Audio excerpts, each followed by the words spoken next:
அம்மாவோட எதுக்கு சண்டை பிடிக்கிறீங்க?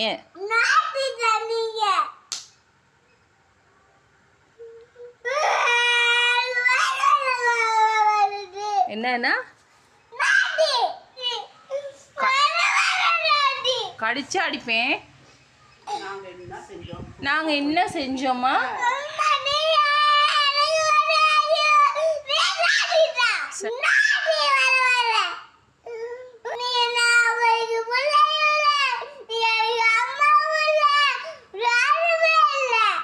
அப்ப சரி, நீங்க என்னோட பிள்ளை இல்லை, நான் உங்களோட அம்மாவும் இல்லைன்னா நீங்க உங்களோட அம்மா கிட்ட போங்களே.